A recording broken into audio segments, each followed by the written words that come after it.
I started at film school, as you say. I made about half of it at film school.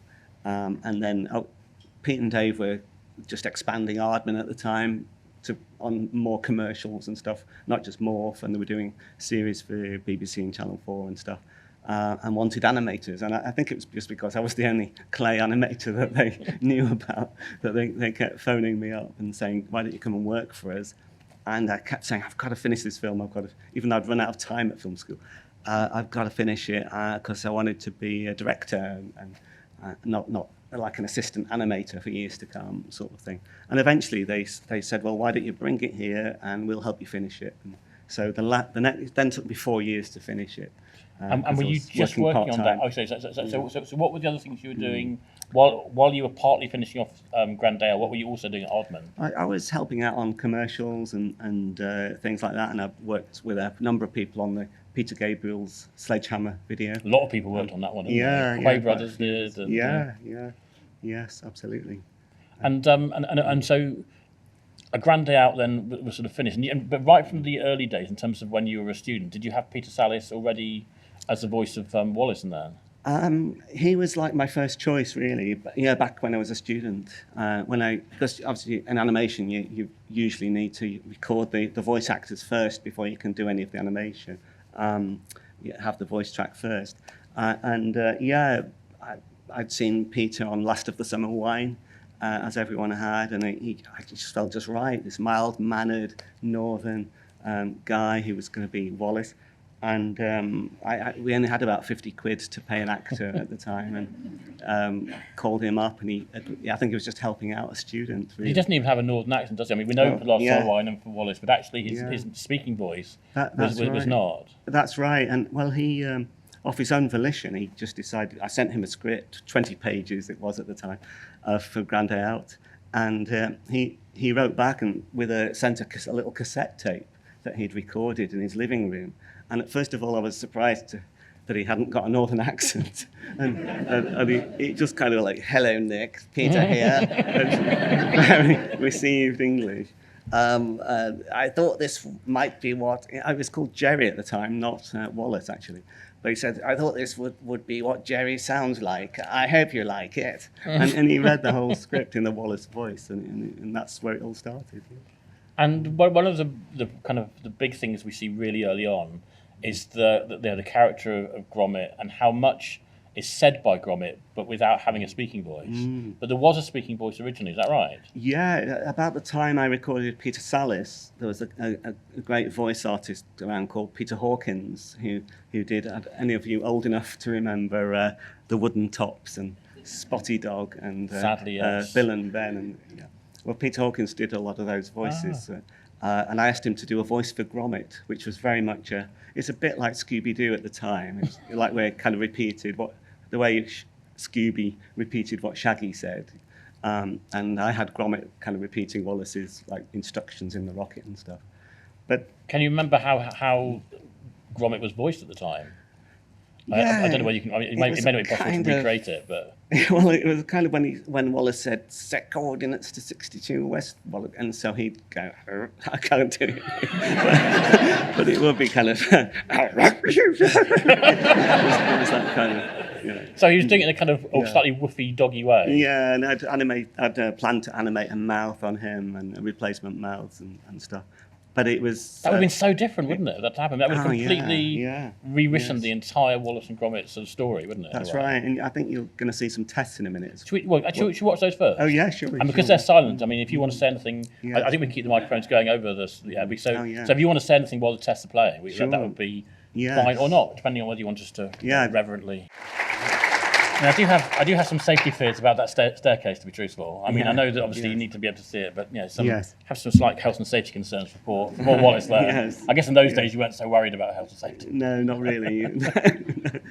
I think it's got wider over the years, that staircase. And so obviously Gromit, as you say, then became a non-verbal role.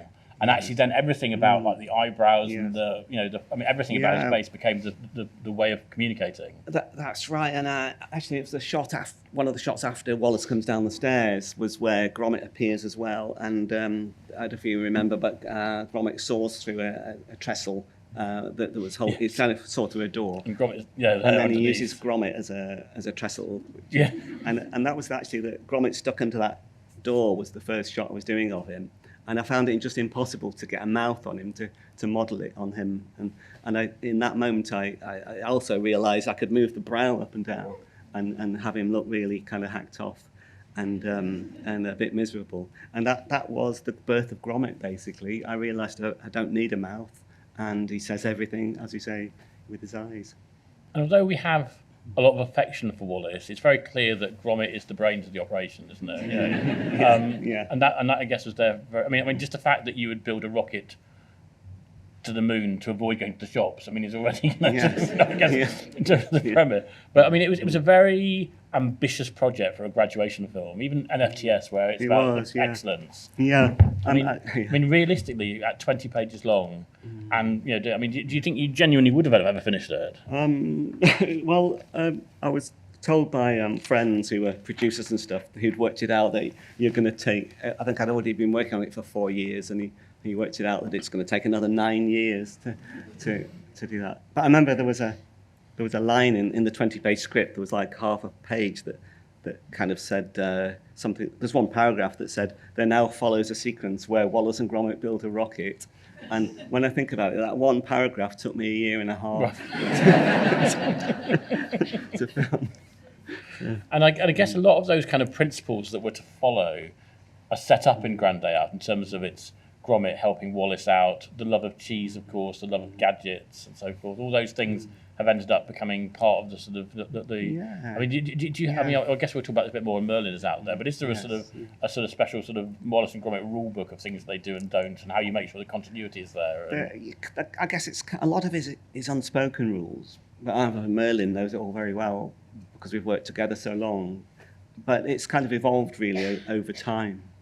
A lot of the ideas just came about one film to another, where Wallace wasn't really an inventor to start with.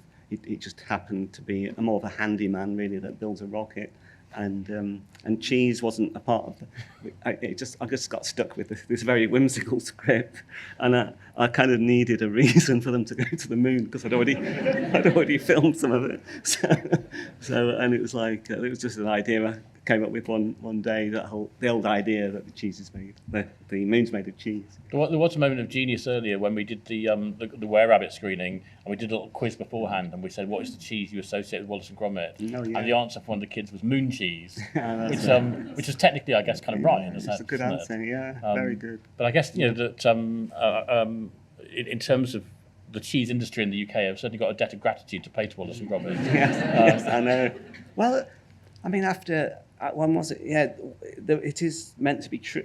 I have heard from people at the Wensleydale factory that because a small number of people bought it out when it was going bust, and it was when we made a close shave, and the lady there told me that she saw a close shave that night on the telly and phoned all their partners in the business, and apparently that really did boost the sales. What about Stinking Bishop? Well, that was just because in We're Rabbit we needed just a smelly cheese just for the story, basically. But there is a Stinking Bishop cheese as well, isn't there? There is actually, it does exist, and the guy didn't want any help with sales. He was doing quite well. So all the phone calls are ringing. It's like the news tried to make something out of it as if he needed our help or something, but you didn't at all. But since then, people have been sending cheeses. Yeah. At one point, I had a fridge full of the most smelly cheeses, and it was amazing just to have the power to make or break cheese companies. Can I recommend Taleggio for your next film? I mean, that's good cheese, not too smelly but nice and soft. So Creature Comforts, were you making it at the same time as Grand Day Out? Was that one of those projects or had you already finished Grand Day Out? Well, it was right at the end. I'd finished filming, and there's a gap because I was waiting for the mixing studio, the sound studio at the film school to become available. And in that time, I was one of the directors at Aardman who were making a group of short films called Lip Sync. These are the Channel 4. Yeah. Yes, that's right. It was Channel 4. And my contribution was this film, as you say, called Creature Comforts, using the Aardman. It's a technique a few animators had using real live voices. I just used animals instead this time. And I made that film in the last 3 months before finishing Grand Day Out. So I suddenly had 2 films out. I came from nowhere to 2 films out. Well, not just 2 films, but 2 films that actually end up, in the end, competing at the Oscars against each other. Yes, yeah. For your first time, it was literally Nick Park and Nick Park. yeah. And luckily Nick Park won. You didn't divide the audience too much. There were 3 films nominated that year. Yeah, sorry, there was another one. 2 of them, yeah. But one of my biggest problems I had was because I thought, well, if I do win, there were 2 sets of credits to give thanks to. And my big worry was that I thanked the wrong set of people. Did you get it right on the night? I did actually get it right. And were you wearing the established bow tie? No, I didn't have that year. That was the second time. Okay, the Paul Smith bow tie was the later one. Right? Oh no, that was with Weir Rabbit. That was where we are. But this was like I think when we got nominated with Wrong Trousers. I couldn't think of what to wear, so I went out and bought some wrapping paper, some big green silver wrapping paper and sellotape, and made myself a big cartoon. I thought, because it's animation, it won't be that noticed. The first time round, you played it by the rules, and then you went big on the next time. Yeah. I think, Creature Comforts is such an important film. It's been so influential in lots of different ways, not just the advertisements, but we should definitely play a clip if that's okay. So can we go to clip 3, please, which is Creature Comforts? So were you going around and collecting the voices as well as doing the animating? Was that part of your role? I did half of it, yeah. I asked a reporter friend to do some of it as well. Because there's something very lovely and sort of spontaneous and kind of innocent about the voices we hear there. I guess when you do something like that, you do it too many times. I guess the danger could be that people then start to kind of perform a little bit. But there's nothing like that there. Which is why I think people were so charmed by it. No, and it was very hard to, like the elderly lady who played the bush baby there. It was very hard to describe to anyone. We said it's for a film. It's for because then people didn't even use the word animation. We said it's like for a cartoon that's going to be on the telly, but they didn't know in what way really. So, and even with the young people in it, there was nothing they could compare it with, or any reference point. And so having made obviously both of those films, but Grand Day Out in particular, was it your idea to go back and make another Wallace and Gromit? I think after. Yeah, because it was only it didn't. It's funny because Creature Comforts completely pipped it at the post, and so Creature Comfort. I was happy either way really, but that was getting all the attention because it was. I think Grand Day Out got the BAFTA, and this got the Oscar. Creature Comforts got the Oscar, but yeah, sorry, I can't remember. Well, I was just saying about the idea now then of making the second film. I guess it was the first one of in your graduation film, and some of the earlier stuff, you were still kind of learning a lot of your craft on the job as well. I guess with the second film, from the outset, it had a bit of money behind it, really. Yeah, and I know we went to Alan Yentob at the BBC, who was head of BBC Two, and he was together with a producer in Bristol who were kind of encouraging us to make another Wallace and Gromit film. But I always had another Wallace and Gromit film in mind. I had lots of sketches of penguins and techno trousers and things, and so the BBC were very keen, and it suddenly had a budget as well. And that started this whole sort of thing of the Christmas half-hour special, which I know it's going to be Christmas again, but it's not going to be a half-hour special. It's going to be a feature-length special. But that started that kind of progression of Wallace and Gromit films. I wonder whether sometimes when people have created characters that are so successful like Wallace and Gromit are, I know that you've made other things, and obviously it was Early Man, which we'll talk about, and there's other Aardman projects you worked on, but sometimes they kind of feel a bit constrained by that creation that everybody wants more of. I mean, have you ever felt that, or have you actually always really wanted to continue? Yeah, like a victim of... No, I mean, I've always... Wallace and Gromit is... I couldn't be happier working. It's like having old friends back when I'm working with them. I always feel like proud seeing them on front covers of magazines, like they're my children, doing well. And obviously, Feathers McGraw, it's like the perfect villain, and the whole design is so scaled back, isn't it? Because you could have gone really over the top, but actually that simplicity is what makes him more frightening in a way. Yes, and that's what I'll save that for when Merlin comes on. But obviously you probably already know that Feathers McGraw is making a reappearance in the new film.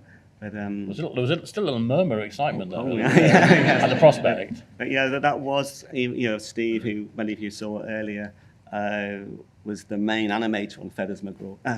On Feathers McGraw in The Wrong Trousers. But yeah, we very much played, as we do today, on less is more. There's something. It's actually quite hard for animators to do, because animators naturally want to move things. But to actually, we used to think of him as a milk bottle, really. That's kind of hovering in and would stop and turn and take his time, what have you. I mean, there's a scene where he actually goes into the milk bottle, isn't there? Oh yeah, there is. Ironically, yeah. Yes, there is. Yeah, yeah. And it's very clear that you know your films. And we've talked about Hitchcock and other people, but that all comes through in the films you made. There's a lot of homage going on, isn't there? There is. A lot of it isn't even deliberate. A lot of it. I mean, obviously we love films and we talk about them all the time, and so a lot of it kind of seeps in. Like when Julian started writing the music for The Wrong Trousers, he wouldn't write anything till all the visual, all the edit was locked. But I think he pretty much responded to what was there. There was there's a real nod to Bernard Herrmann in that. Very much, yeah. That's what Julian did a lot of. Yeah. What Bernard Herrmann did. But it's that slow grow, kind of suspenseful, sort of menace that's there all the time. And suddenly realised how you could, even though Feathers McGraw is this big, and he's got two little beads for eyes, just a shot where you're just slowly zooming in on him, just the right sort of musical sting from Julian, just makes you think that he's thinking, that he's alive, and that the cogs are turning in his head. Well, we have a clip from The Wrong Trousers to play. This is a film that, so many people are huge. Steven Spielberg is a big fan of this film, for example, isn't it? From the ones he's cited. I believe so. These films have a kind of a global impact. I don't think it's, and a lot of people who are big in film have talked about actually how much they've been blown away by the film. So it's an exciting thing, I guess, as a film fan. Right. Yeah. Let us watch a clip from The Wrong Trousers, please. I honestly cannot decide whether that is genius or lunacy on your part to have attempted to animate such a sequence, because you did not make that easy for yourselves. No, it was very difficult. I mean, we were all so young when we did it as well. It's like that bravery that comes with not knowing anything. Or youth, I mean, when you think about it now, I can't even imagine how you could create that sequence.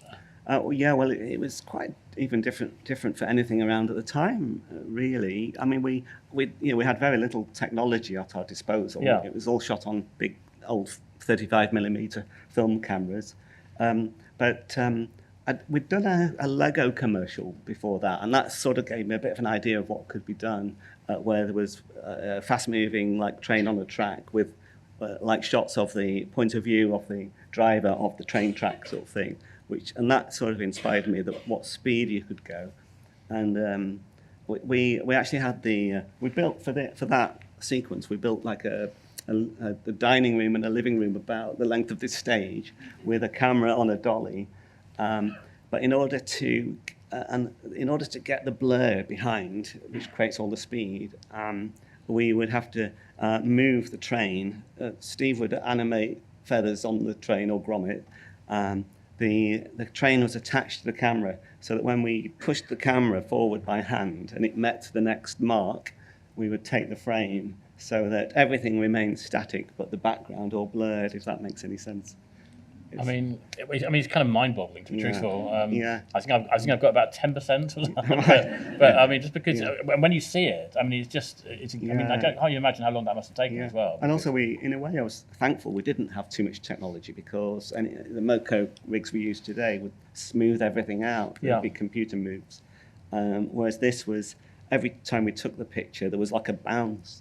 But that seems to add to the erratic nature of it, which would actually be hard to achieve now with computers. And that then provided there was another Oscar, and then a close shave came. There's another Oscar. Yes. I wonder, because when you're making these films and you're in Bristol in what is effectively like a big warehouse, it's not the most glamorous place. No. And then suddenly at the end of it all, you're then on the red carpet in Hollywood and stuff. It's quite a juxtaposition, really, isn't it? Yes, we don't get out very much, really. So to suddenly be, it's alarming, to suddenly But I think the secret is we just tell the best stories we can. Really, that's the secret. And Shaun the Sheep obviously came through, who's now got from Close Shave, and has now. I mean, I don't know what in terms of dressing rooms, how you negotiate between Wallace and Gromit and Shaun the Sheep, but but Shaun the Sheep's pretty. Got a couple of feature-length movies and a whole lot of TV episodes under his belt. Yeah, he's doing quite well. He's doing quite well. But that's another. There's this kind of Wallace and Gromit universe, I guess, using the Marvel kind of concept now. You could kind of now do a Preston spin-off and a Feathers spin-off. And I mean, there is a world where you could imagine them all living like that. I mean, in half an hour, I mean, I guess, when you're making a feature, obviously, it's so... It's much more difficult in lots of respects because you have to make sure the story is spot on. But even in these half an hours, you're cramming so much into them in terms of the laughs and the action and so forth. I mean, the scripts you spend a lot of time on. Yeah, I mean, I should give a shout to Bob Baker, of course, on those films. And in a way, I learned a lot. A Grand Day Out was quite a whimsical story as a student, but when it came to Wrong Trousers, I just had some of the basic idea elements, really, and I was looking for a writer, and I was helped by a couple of people. But it was when I met Bob Baker, who was one of the writers on Doctor Who, and he lived in Bristol, so we got friendly and chatting about it, and he taught me a lot about structure, about story structure, and that's what really helped Wrong Trousers. And there was a Wallace and Gromit stage show at one point as well, wasn't there? There was, yeah. I didn't see it, I have to confess, but I can't quite imagine how that would work. I mean, what was the basic kind of... I mean, which there was somebody dressed up as Gromit and not saying anything, and... Yeah, basically, and someone dressed up as Wallace as well. I mean, did it work on stage? I don't want to say, but... I'll remind you of your quote on the publicity poster, which was... it's absolutely brilliant. They put on a grand show. Yeah, that's it. Yes. So, when you look back 25 plus years later, are you still feeling the same about it? No, I mean, it was for that time, I think, and it was the guys who did the Thunderbirds, which was brilliant, and they came along and said, "Why don't we do this?" And they did make a very good job of it, I must say. But I think it needed story, though. Really, that was the problem. Okay, I won't draw you in anymore of that. But, and then obviously, could we touch on this the whole Hollywood thing, and then obviously DreamWorks came on board, and there was Chicken. Was Chicken Run DreamWorks? Chicken Run was DreamWorks. Yeah, Chicken Run was the first DreamWorks film. Yeah, our first feature film. Yeah. Can you just tell us a little bit about working on Chicken Run? Well, we actually, I think at the time everyone was expecting us to, because there was talk of us talking to Hollywood, and that people kind of expected a Wallace and Gromit film, but we kind of wanted to put that aside a bit because it was like our crown jewels. We didn't want to spoil it and to be influenced by Hollywood sort of thing.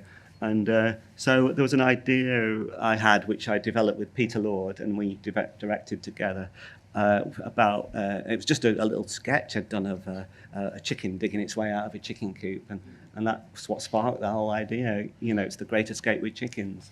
And it was perfect time, wasn't it? Because Jeffrey Katzenberg just left Disney, had set up DreamWorks, had Steven Spielberg doing sort of live action, Katzenberg doing animation, Dave Geffen doing the sort of music part, and that was this triumvirate, if you like. But the world of Aardman, the very polite English, slightly more mild-mannered and sort of traditional sort of approach to sort of making films with the sort of more brash, shall we say, kind of Hollywood style.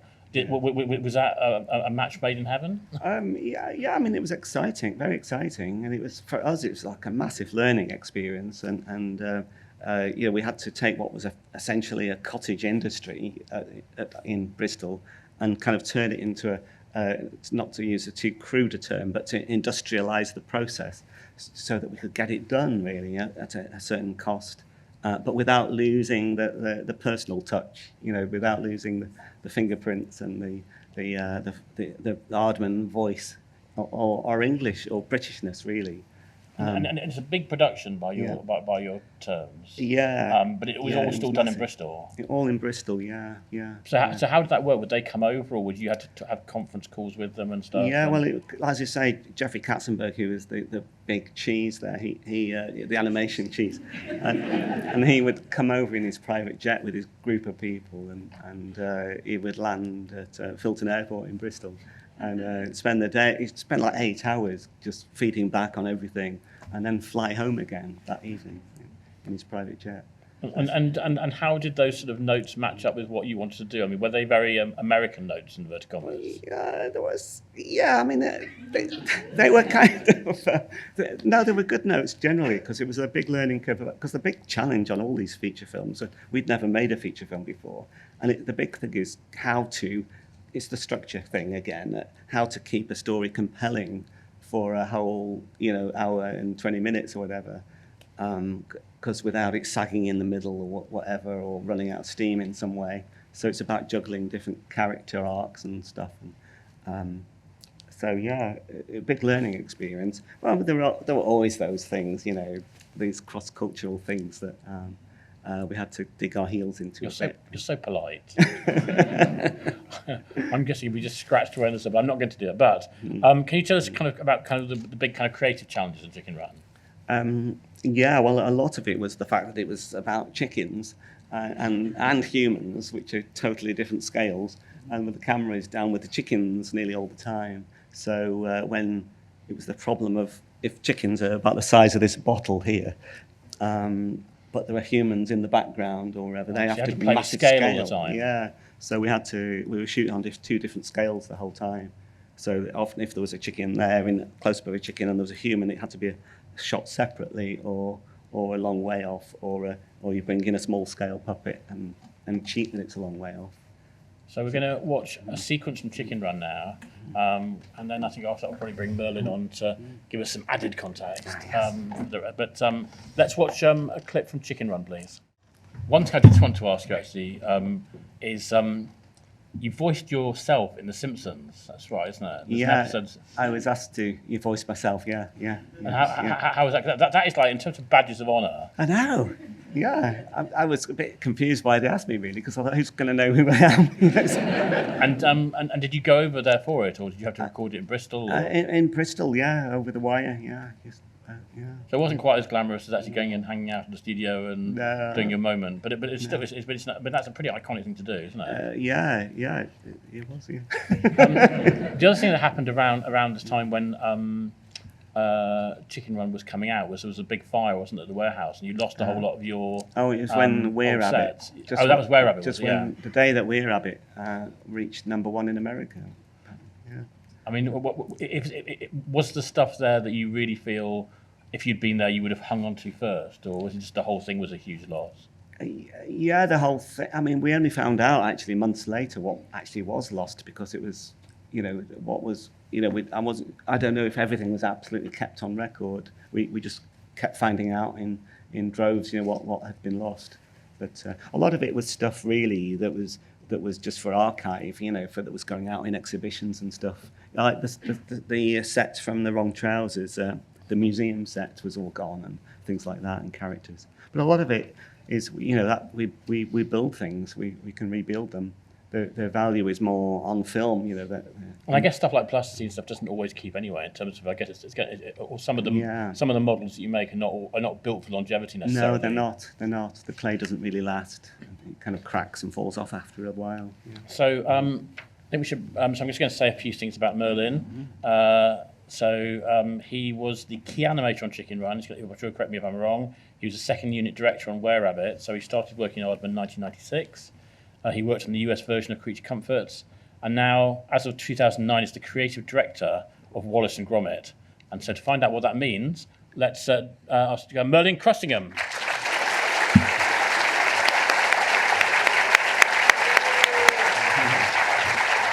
Hello. So Merlin, first of all, you have come on brand. This is a Vengeance Most Fowl t-shirt, I think. Yeah, this is a crew t-shirt from the film. I'm proudly wearing it. Do you want to do a turn? There we go. Properly authentic. So first of all, I have to ask you, what does the creative director of Wallace and Gromit do? Because presumably it's more than the films. It's the whole kind of Wallace and Gromit world, is it? Yeah, I suppose it's a bit like being Nick's stunt double, really. I look after everything that we do across the Wallace and Gromit. It's a bit of an ugly word, but brand. Nick's been quite successful, so there's lots of different things going on, and we just need to make sure that they maintain their correct sensibility, and they really feel honestly like Wallace and Gromit, whether that's a theme park ride or a television commercial or a set of stamps. So it's kind of but it's more guardian of the Wallace and Gromitiness, I suppose. But it's more not on a marketing point of view, so much more on a kind of creative side. Yeah, and I really work hand in hand with the marketing team or with the licensing team. If they're making a lunchbox or something, then it's that kind of stuff as well. I guess that makes sense because your background is definitely creative as well, isn't it? You've worked on adverts and films before you were with Aardman and after you were with Aardman. Yeah. But what was your kind of journey to Aardman? I was at film school. I'd never really intended on being an animator, actually. I gate crashed a buddy of mine's lecture. He was doing foundation art. And he said, I've got this lecture on animation. Do you fancy coming? And I went, yeah. And oh my goodness, this is amazing. So I got myself into film school. And Joanna Quinn taught me to animate as 2D.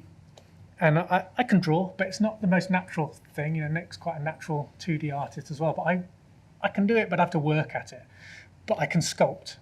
And so I sort of found myself leaning towards stop motion just because it was a more natural way of expressing myself at film school.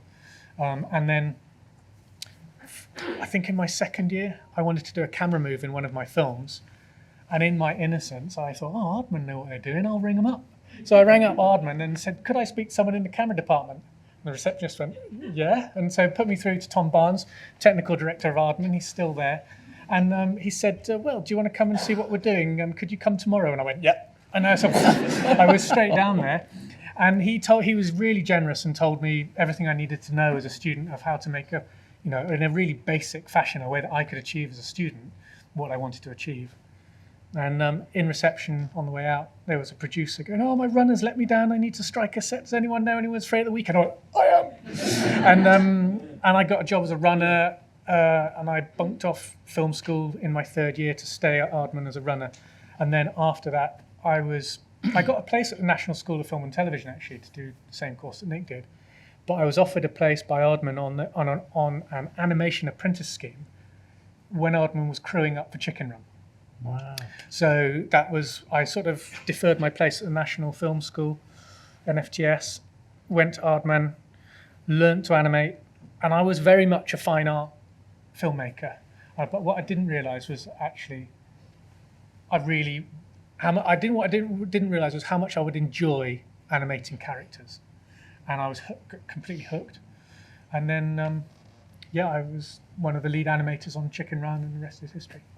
Wow. So actually some really fortuitous things there. Making that phone call, being there at the right time. Not being scared to say yes, even though I had no clue what I was going to get myself in for, and being willing to give it a go. And obviously it doesn't work out if you haven't got the talent, so that obviously is taken. But nevertheless, sometimes in this world, there are opportunities to sort of present themselves. Yeah. And so, so in terms of your time there, so you worked on Were Rabbit. Mm-hmm. So before Were Rabbit, was Tortoise of the Hare, the abandoned project? That was before Were Rabbit. Was that happening when you were there as well? Yeah. You were involved with that. Yeah. Tell us about Tortoise of the Hare. Tortoise and the Hare was going to be Aardman's second feature with DreamWorks. For one reason or another, it didn't work out. And DreamWorks decided that at a certain point that they didn't want to take it forward. And there's quite a way through. There were quite a lot of money had been spent. We were about 3 months into filming it. Yeah, and there were story issues, I guess. They decided that couldn't be resolved. I think they probably could have made the film, and it would have been an all right film. But they really wanted the second stop motion feature that they did to be a smash after Chicken Run, which was hugely successful. So Nick stepped in and did Were Rabbit, and Just had this idea. I said, I've got an idea. Yeah. And I bet they were delighted though, weren't they? Because obviously Wallace and Gromit was a known quantity, and therefore they must have been smelling the dollar. Well, I remember at the end of Chicken Run, just talking to Jeffrey Katzenberg, saying it was when we were coming back from Cannes, I think. I said, would you be open to doing a Wallace and Gromit film with us? And he said, yeah, we chatted about it, and then he phoned me back that night at about midnight and said, Nick, I just wanted you to know, I really want to do a Wallace and Gromit movie. What, as if it was like his idea, you mean? Yeah, no. Because that's my very limited experience of Hollywood, is that literally you say things one day, and the next day they come back and tell you your idea as it's a completely brand new thing. Okay. So I've had a great idea, let's do Wallace and Gromit. And I guess, and I don't want to make too much of this, but there was an element of where you were having to do like sort of marketing test screenings, and you talked about earlier about that it was going to be called The Great Vegetable Plot, and you had to change the title. But and when the things about like whether the American children would understand the British accents and all that kind of had to be softened. I mean, were all these kind of things real? Yeah, there was that happened on Chicken Run a lot actually. With more so, yeah. The chickens, I think it was Amanda Bunty was called somebody a Wazek at one point, and they didn't know what a Wazek was. So, and they were worried that saying something like, "Slow down, lad, you'll buckle me trunnions," because they thought that sounded rude. They weren't quite sure what it was. We were like, well, we don't know what it means quite either, but it sounds funny, so we're going to keep it in. And I wonder whether there is that thing, because I guess you have a certain element or level of autonomy when you're making an Aardman film without outside money, and then suddenly when you've got outside people, and they're experts in their own field. I'm not knocking DreamWorks, they make great, but then suddenly you've got sort of these people who are giving you notes and stuff. I mean, is that quite difficult sometimes? When you get the note, it's a real pain, but actually, they're really essential. Because you need help seeing the wood from the trees sometimes. Yeah, you can have enough rope to hang yourself. Yeah, you're so deep in the process, and you do need them, even if it's just to fight your corner and say, no, what we're doing is right. Yeah. Or actually go, oh no, that's a really good point. We didn't see it from that, and now you say it like that. You can't. Yeah. So. Yeah, they can be a blessing and a curse. They can. And like Netflix have been pretty good, really, haven't they? Been amazing. They weren't as in our faces as DreamWorks were, but in a nice way in our faces. But it was a helpful kind of in your face, really. but what happens is I think there's anything worth making, there's got to be some tension for something good to come out of it. But we agreed to do what we maybe don't. We have other battles to fight maybe, and choose our battles. An Early Man was a project you were animation director on as well, and obviously it was your creation. And can you just tell us a little bit about the idea of Early Man in terms of this kind of sort of football and Stone Age? Well, it was going to. The title we had at first, the basic idea was how the old story of how football was invented by the Brits, but we can't win at it. And that was the basic premise of it. And it was going to be called Early Man United to start with. But then we couldn't. You're a man who loves a pun, aren't you? I mean, that's definitely clear. And they're good puns, I have to say. Unfortunately, Man United is heavily trademarked. Yeah, that's the problem. Yeah. Right. Yes. Okay. I can see the slight problem that might come from that. Yeah. That's the basic. And just that whole sort of thing around sort of tribalism in football, which kind of translates quite well and stuff, doesn't it? That's right. That's what it was about. I think what we'll do is we'll watch a clip from Early Man. We're going to talk a little bit more about Early Man. Let's have the next clip, if we can, please, from Early Man. One of the interesting things about Early Man, I think, is you talked earlier about when technology has been evolving, and this is a film where you could really properly use sort of digital technology to enhance or elevate some of the stuff that perhaps would have been impossible to do from a stop motion point of view. And I'm thinking about those crowd scenes in particular, when you've got so many people in a crowd that to try and animate every single one of them would have been almost impossible, perhaps not. But can you tell us a little bit about sort of taking on those sort of, some of the digital stuff alongside what you're doing with your hands?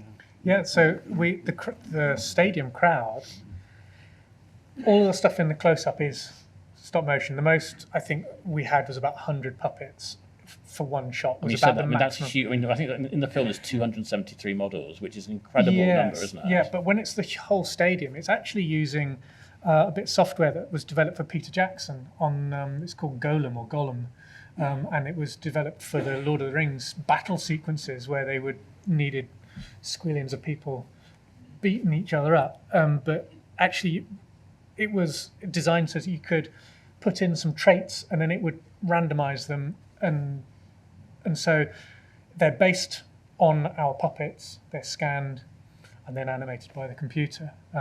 And that was just a great example of finding a piece of technology that fitted the film, fitted the sensibilities that Nick wanted, but still, had the look we needed. If we'd had, well, firstly, I don't think we could make an 80,000 seat stadium. We probably couldn't have. No. Not even something you could contemplate really without doing. But the heart and soul of it is still stop motion, and I think that's the most important thing. It's sort of the texture in the background, and the foreground is definitely. Well, I guess you've got the prehistoric landscapes, and you've got the forests, and you've got the creatures, and I mean, there's so much going on in that I guess that for the time that you would have to make use of digital. And do you see that as being a kind of necessary evil, or actually something that you really welcome anyway?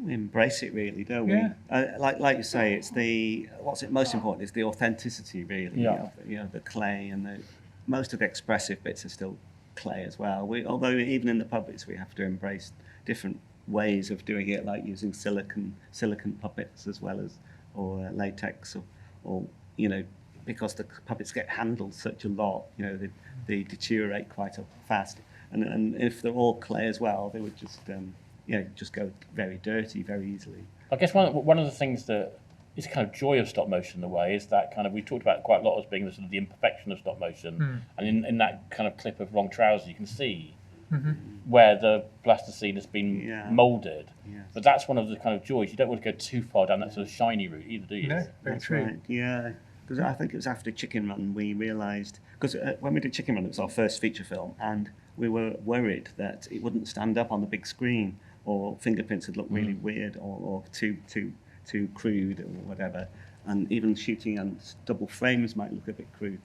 But we were quite, it was an eye-opener really, wasn't it? And so when it came to Weir of it, we kind of went back towards the handmade again, and don't apologise for it, and even the fur fabric that we talked about earlier. Yeah.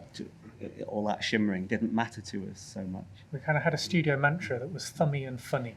You want to see those thumbprints. Yes. And I guess, having had that experience like Flushed Away, which was CGI but made to look like plasticine, but then was that, which I think still holds up in lots of ways, but it was kind of, it went down this sort of shiny route because it kind of had to because of digital, didn't it? It did, but there was very much in the early days of digital cinema animation, and I think it was a remarkable achievement at the time. I think if you were to do it again today, it would look very, very different, and probably much more naturally. You might not even be able to tell the difference. But we certainly we look at the whole digital thing as just another way of telling a story. And yes, we start with stop motion, and that's the heart and soul of it. But if there's a way or something we need to do that we can't do in front of the camera, or we can't achieve, like now these days it's the classics like fire, water, steam, all the particle effects, all that kind of stuff. Yeah. Then if we can make it look right for the film, then why not? Yeah. And in terms of sort of the brand and inverted commas of Wallace and Gromit, we talked a little bit before about whether there are things you can and can't do. Like, for example, I guess there must be something that's just saying, Wallace must never be seen smoking a cigarette, or Gromit must never, whatever. Is that all kind of written up? Is there a little Bible somewhere with all? Because I guess you have lots of licensees and people who you work with. Some of it is, and some of it isn't, and that's a large part of that is what I sort of manage. But most of it resides inside here, inside there. It's not big enough yet to need it to be written down, but I think it might need to be soon. We'll need to formalise it in some way. Do you feel very proprietary about Wallace and Gromit and what they use doing and things that they are associated with? Yeah, we've made some mistakes, but we check, everything's checked out, thoroughly, and whether it's the right type of thing, whether you don't want them to be too brash and too, selling, like Wallace one rule is that Wallace is never allowed to come out with product placement himself. Or wear a logo. You can't talk about the product. Unless it's Wednesday Del Cheese. Yeah, unless it's Wednesday Del Cheese. Or Jacob's Crackers. But even then, he wouldn't.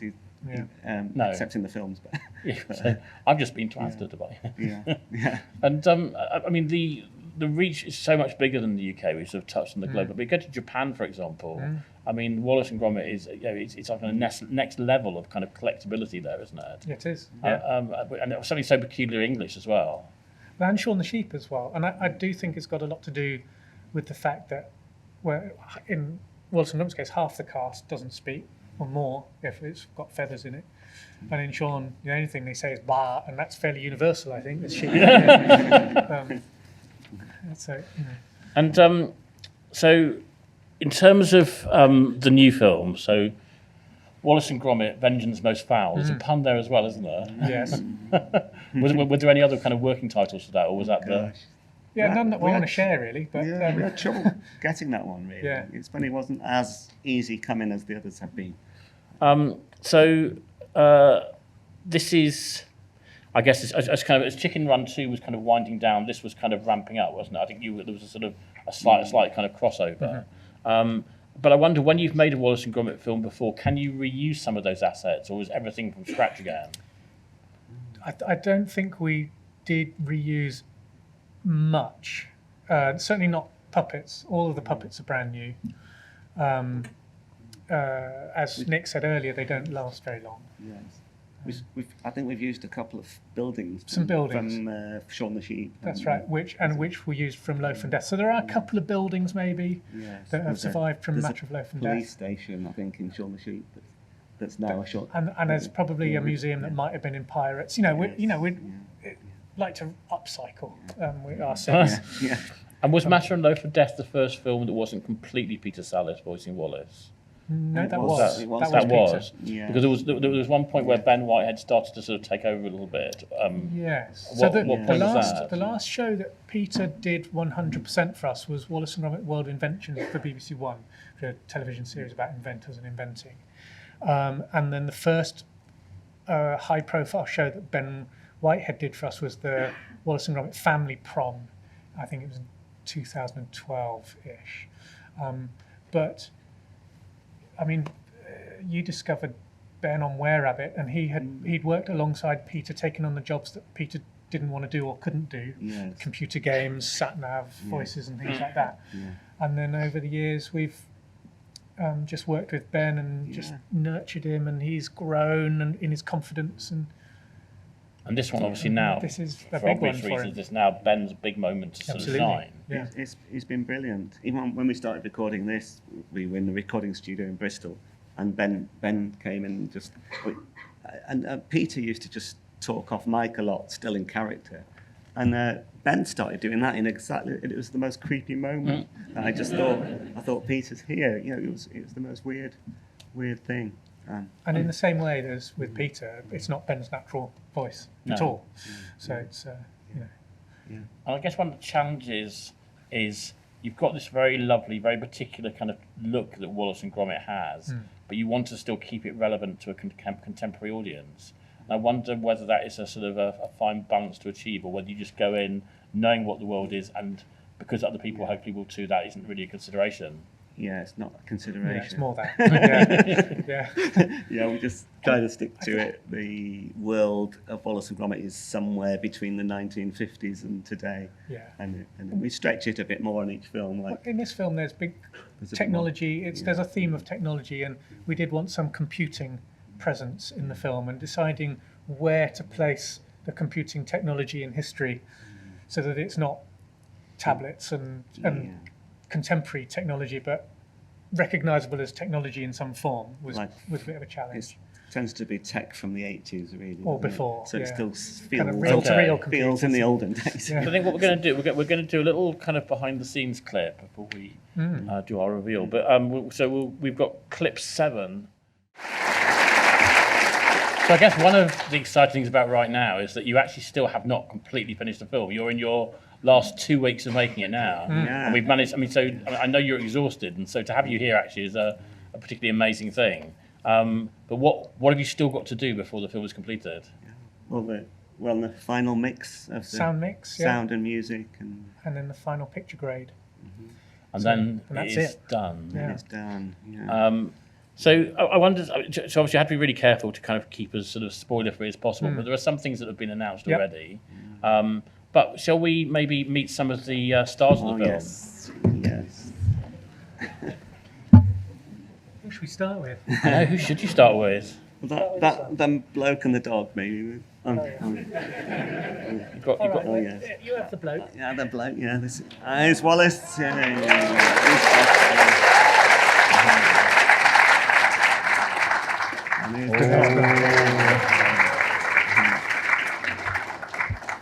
So they are kind of the staple there.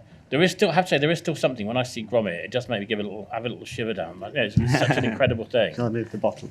There are two more characters. And these guys are hot off the studio floor. We finished filming about 6 weeks ago, maybe 7 weeks ago. And are these using the kind of the Aardman mix, or are these silicone?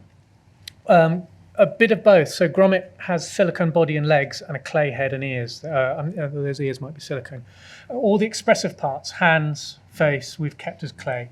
Sometimes we did use a clay Gromit because it does in close-up look better. And there are some things where we would cheat by sculpting something specially that you can't do with silicone.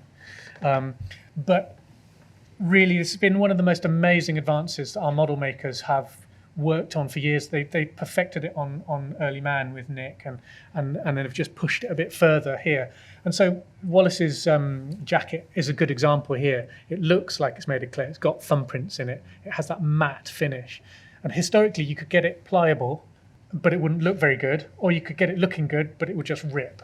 And now you can have both. And so it's not a complete answer to everything, but it does mean that what would have taken us 2.5 years took us 1.5 years to film this time. And how many of these models would you make of, like at Wallace and Gromit in particular?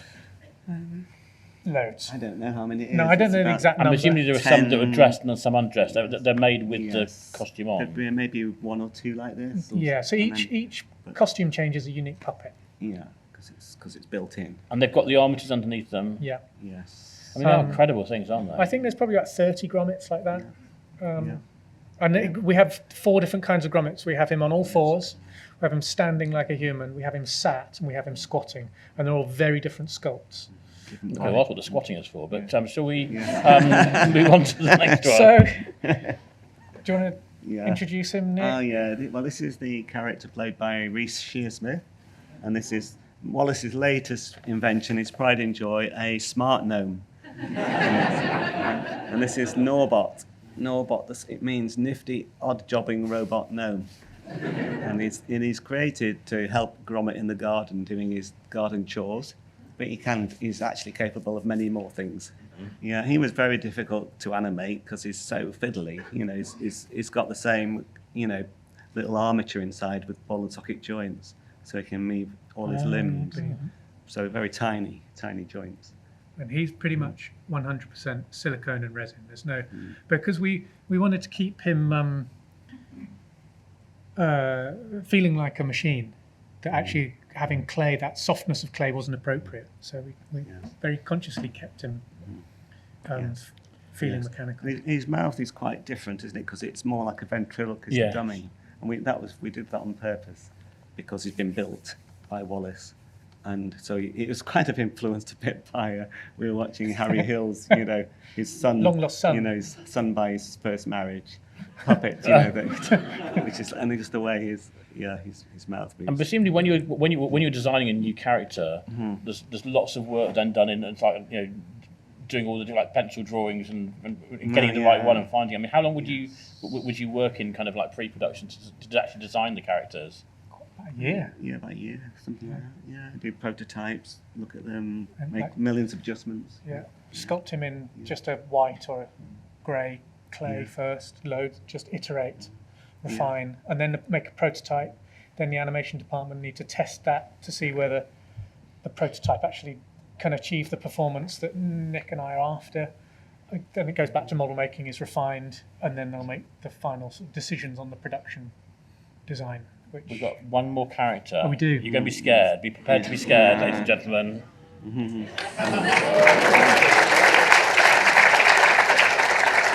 McGraw. He can see every one of you, and he hates you. There was one thing in the Daily Telegraph recently which said that Nick had taken on some attributes of Wallace just as dog owners come to look like their pets. Merlin, do you agree? Oh yeah, it's I do you look like Wallace? Your ears could be bigger, but Wallace. I think you meant Gromit. I don't know. Well, it could be a bit of both, maybe. Yes. I mean, do you find that? I guess the thing is, as an animator, you're also an actor because you, apart from the voice, are having to do everything those characters are doing. So all of your gestures and movements and stuff are being channeled into those puppets. Well, actually, on that clip you saw of the behind the scenes, there's bits of us acting on video, and that's how we convey what we want from the animators. We video ourselves basically, and we can point out it's not for them to copy and get too realistic, but so that we can show them what we're after. What the kind of the beats we really want to hit, the kind of what's funny, what the timing, everything. And if you had to obviously I know you've worked together in lots of ways, but directing a film together, have you had to sort of carve out what your different individual roles are, or are you working very much as sort of a two-headed beast, if you like? It's kind of a bit of both. Yes. And we have directed half the film each. I mean, not literally down the middle, sort of like alternate sequences. But at the same time, it has to be coherent, and it has to be a joint vision. We're very much involved in the storyboarding of it and the writing, and coming up with the scenes and structuring them. And one of the great things of having worked together for so many years is that there's lots of things we don't need to talk about. There's lots of things that I know Nick feels very important about Wallace and Gromit, and so already we were kind of off to a good start there. And if I've done something, Nick will tell me if I've done something that he thinks isn't very Wallace and Gromity, and that's fine because they're his. But it's all. I can be challenged on things. Occasionally. Occasionally. And, when you think about the Nick Park who was making a Grand Day Out and the Nick Park making Vengeance Most Fowl, is there anything going back that you wish you'd known then, or what the biggest kind of lessons would be? I know it's a kind of possible question to answer. Very difficult, because I watched Grand Day Out and I can't watch it without cringing and thinking I wish I'd cleaned the fingerprints off more, or it weren't so dirty, But it was a student film, so part of me has got to just let it be. Oscar-nominated student film. With that. Yeah, that's true. And it's still played on every holiday. So, Okay, fair enough. The only other thing before we open up and ask some audience questions, I just want to ask, obviously, we talked about the DreamWorks experience. This time you've got Netflix and the BBC, because in the UK, the BBC are putting out, which is completely the right thing, because that is a sort of Christmas association with the BBC. We've also got Netflix for the rest of the world. How has that worked in terms of, you touched on the fact that Netflix haven't been over kind of intrusive, but how has that worked in terms of their kind of creative input, so to speak? Or have they kind of pretty much left you alone? There's some vital things they said which actually helped quite a lot. They've got a very astute story team, actually. But they, at the same time, they really understood that letting Aardman be the studio it needs to be and be fiercely independent as we are as a studio is really, really vital. And actually the balance was just right, I think. They let us do what we needed to do, but also, gave us some observation notes and things like that through the creative process, from writing all the way through. It was originally going to be like a two-parter. Well, not even that. One part. It was first about just Wallace inventing a smart name. That was the idea for quite a while, and then I kept pitching it in Aardman in the early days, and it was good, but lots of potential for comedy, but there was just something lacking in there's kind of teeth or darkness missing, that there needed to be a motivated villain somewhere, a clearly motivated villain. And then it's like it seems obvious now, but it was then a eureka moment. Of course, Feathers McGraw. People have been asking for ages if he's going to ever come back, and there's never been a good reason to. suddenly it was all there. And it just unlocked a whole load of story. Yeah. Unlocked the story problems that were sort of bashing around, and it grew, and then it sort of needed to become a feature, and we were delighted to get the support for that, and here we are. Yeah.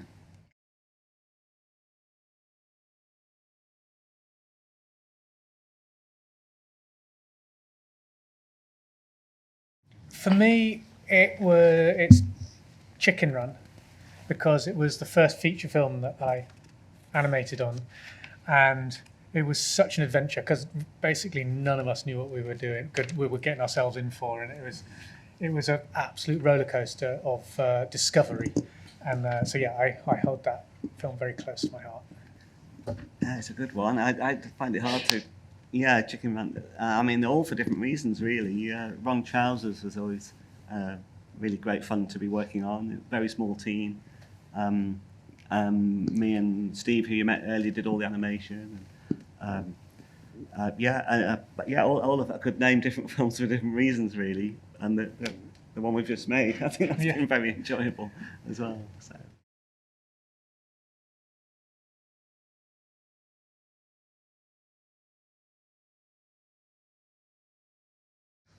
Yeah, thanks. Yeah, no, it was very thrilling. Yeah, I mean, where all the places Wallace and Gromit have been has been a real thrill. On stage? On stage. Yeah, I mean. When you guest editor of the Beano for I was, for yeah. anniversary. I was guest editor, yeah. Yeah. That didn't mean actually doing anything. I just agreed to be it, and when they put my name in it. And I did actually appear in the Beano as well. I think Simpsons and the Beano. Yeah, yes, they did some kind of rendition of me. Which I always found it weird in the Beano when a real person appeared.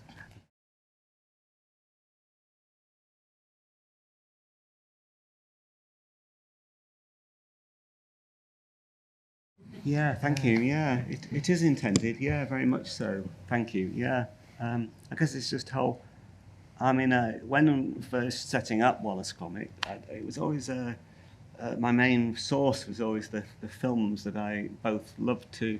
I loved animation always, from really light-hearted stuff and jokes, and from Tom and Jerry to not just animation really, Laurel and Hardy, everything. But at the same time, the things that scared me, I found equally kind of attractive and intriguing.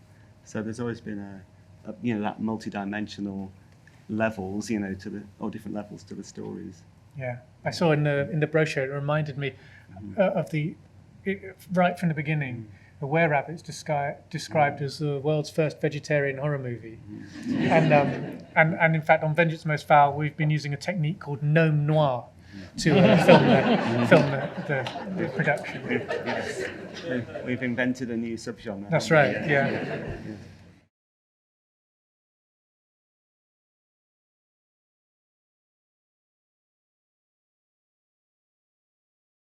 Yeah, I mean, you're right, quoting that, because that's where, I find most of the ideas do start with a sketch, and I do tend to just sketch, constantly, usually just rubbish and repetitive things, but sometimes there's something that just stands out. Or I often find that in making a film, you often hit gold in making that film, that you can't mine it yet, but it's for another time. There's another idea emerging somewhere, but it lasts forever. This process of just drawing and in the writing process, we work with Mark Burton on this new one, as in Were-Rabbit and Early Man, and he's looking at the sketches and he's writing while we're sketching and storyboarding. We started 2020. I joined you and Mark. That's right. So and the actual filming of it, even though that's been 15 months, is sort of the quick bit. It's and actually the hard bit is the writing and the getting it right. By the time we get to filming, we've sort of made the film once already, because we storyboard and make an animatic of the whole film. So yes, it's that whole genesis. It does start from a sketch or a simple idea, like Nick says, the idea of gnomes in the Wallace and Gromit world isn't new. They've been they were in Grande Out. One when the rocket door at the allotment door opens, one falls in, and then in Were Rabbit they're being used as to scan the gardens, and so that leap from Wallace making a smart gnome isn't a big one, but it's sort of just been there. It's what isn't seen in any kind of making of film or anything is that just the amount of time we spent storyboarding, and then the storyboards get put into a reel with rough soundtrack on, and we do the scratch voices and put some scratch music in, and we show that to our colleagues repeatedly and get all kind of notes back about this. These gags aren't working. We don't understand this character. That character arc doesn't really work. And that lasts for 18 months before we even start to build the sets. And that can be a long and quite a painful process, because you have these ideas you get really attached to. You think, oh, that's it, we've done it, and then you realise that actually you haven't at all. And hopefully the film that we finish feels like it always should have been like that. That's the hope. But the journey to get there is something else.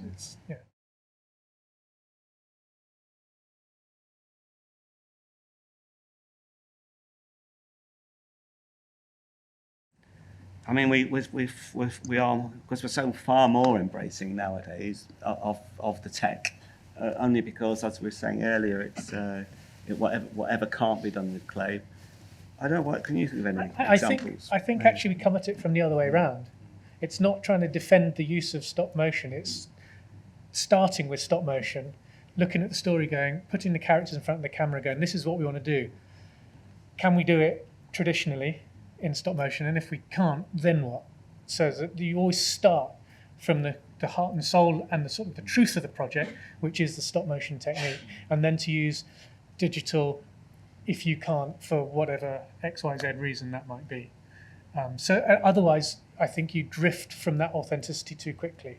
So making sure that the craft is at the heart and soul of it is really important. Yeah, and like we've traditionally always thought, well, if there's a tap running, that's nearly always cling film. That kind of that we adjust every frame to make it look like it's flowing. But I mean, there's a lot of water in this. Without spoilers, there is a lot of water. Later in the film, and we just couldn't do it all with cling film. That's right. You can only get so far with cling film.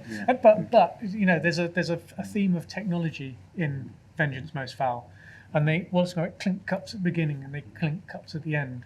And just as a little geeky anecdote, the one at the beginning is stop motion wax, and the one at the end is CG, just because we wanted to just thematically have a little nugget in there for ourselves.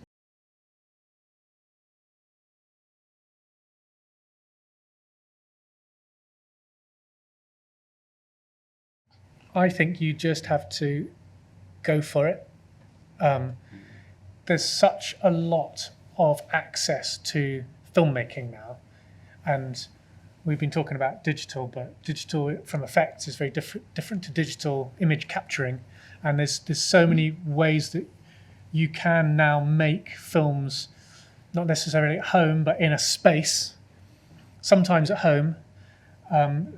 When we both started, you had to use film, and it was much harder to kind of even get going.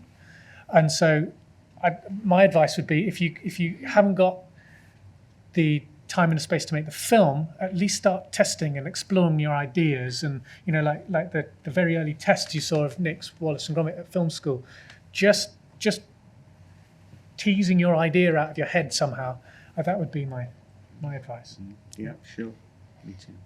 And obviously you're just finishing one Wallace and Gromit, but Wallace and Gromit presumably is one of those, I was going to say franchise, but they're characters that can just keep on emerging and living again, aren't they? I mean, they're presumably, as long as you've got the ideas, they'll keep on going. That's what's great about having this characters that we know well and that are established in how they're dynamic, how they work together, and how they kick off each other. So you can almost put them in any situation, and they'd create a comedy situation out of it. I have a feeling we're going to see an awful lot more of Wallace and Gromit over the next few months. It's obviously going to be one of the kind of crown jewels of the BBC Christmas lineup, and I suspect they are going to be in our lives a lot, as if they're not already. As probably are the two of you. Sorry about that. But I just want to first say a big thanks to Angie and Anna from Aardman Animation in Bristol, who are brilliant, have been so supportive for today's event. But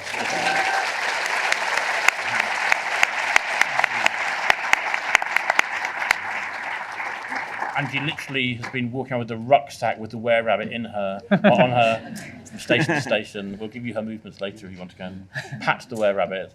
But that sounded wrong. But let's move on quickly and say a big thank you to our friends Nick Park and Merlin Crossingham. Thank you.